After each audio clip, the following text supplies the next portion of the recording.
afternoon and welcome to UNews. I'm Catherine Allen with a roundup of local stories from around the area. The University of Worcester has applied to open a new medical school. The plans are part of a national drive to train more medics. Our reporter Saeed Hussain is outside the university now. Saeed, can you tell me more about the announcement? For about a year now, the University of Worcester has been planning to build a brand new multi-million-pound medical school in Worcester. The university has now launched its formal application to the General Medical Council for the creation of the school to serve the 3 counties including Worcestershire. The application will take even 2 years to be approved. And what is the importance of the facility? This facility will be extremely important for Worcester in general. Thank you very much, Saeed. Worcester City Council has agreed to sell the site of Sanson Walk swimming pool for social housing.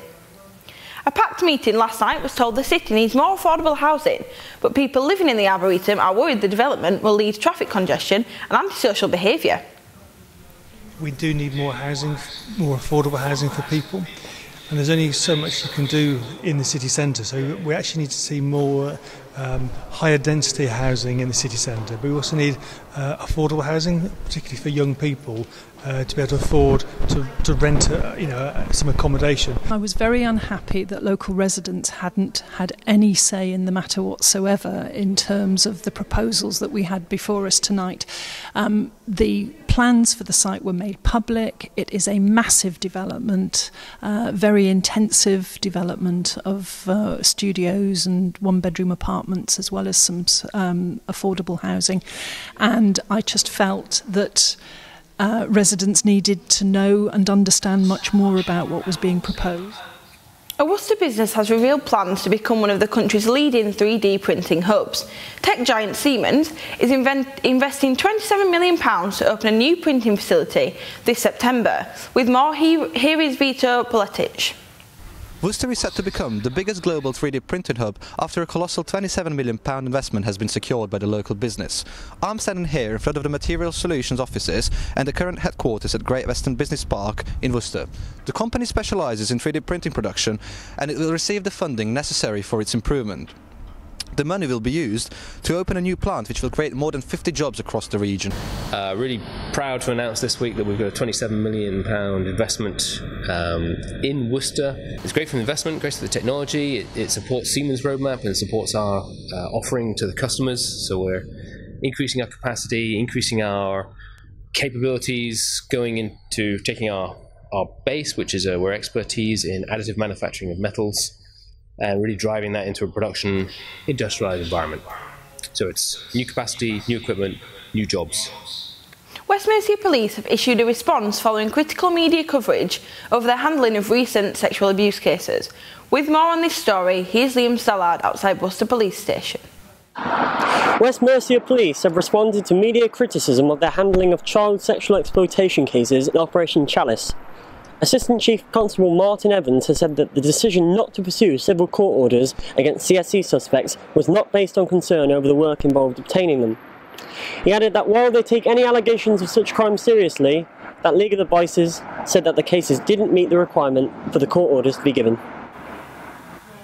Historic England has drawn up a list of Worcester landmarks that have been deemed at risk. With more, here is our reporter Dominika Jarakowska. Everything from a red telephone kiosk to parts of the cathedral are under threat according to the report. The best known on the register is the Edgar Tower, although the repairs are already underway. It is listed because of falls of sandstones and structural instability in the tower. Others on the list are St. Helen's Church and the Scala Theatre in Angel Street, which is empty and in a poor state. The City Council's Planning Committee will discuss the report at its meeting tomorrow. Worcester is due to have a huge presence at the British Tourism and Travel Show. The event is held today and tomorrow in Birmingham and is expected to help boost the city's economy. We spoke with Ruth Smith, manager at Worcester Tourist Information Centre. We sell Worcester as a destination where you don't need to get in a car to visit all these places. You can walk everywhere, and we have a beautiful river. We have Friar Street, which has Tudor House, a voluntary run city museum in. We have the City Art Gallery Museum, which our library used to be sat within, but now we have a brand new library and history centre called The Hive, and fantastic shopping and eating. The first ever Worcester Autism and Employment Awareness event was held at the University Arena on Monday. The event's aim was to educate employers about individuals on the autistic spectrum and was organised by Worcestershire Autism Strategy Partnership Group and Fortis Living.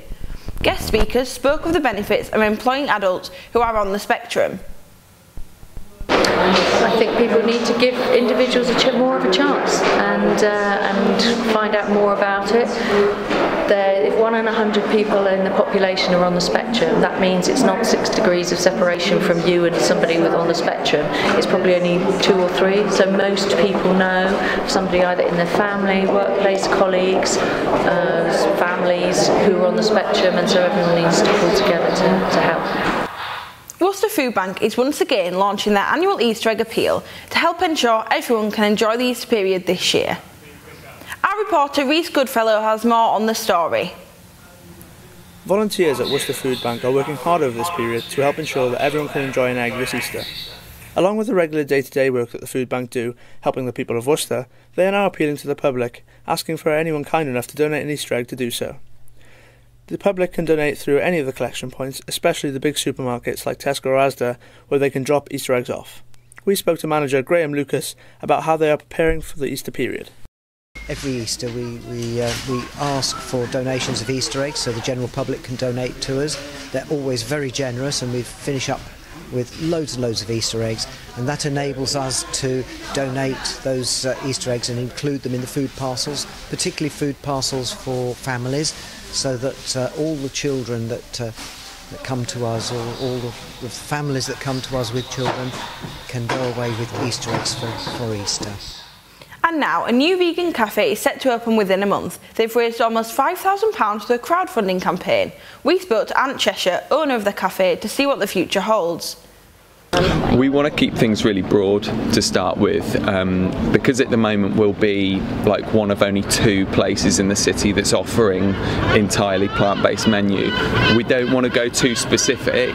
I think our main goal is to put veganism on the map.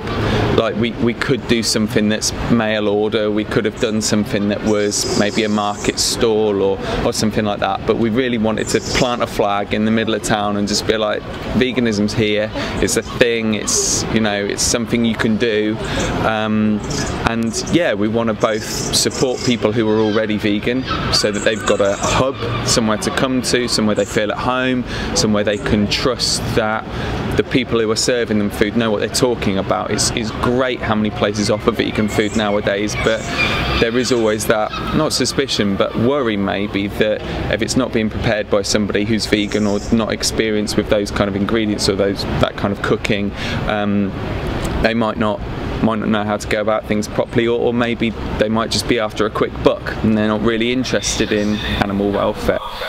Time for the weather. And Liam, any more snow on the way?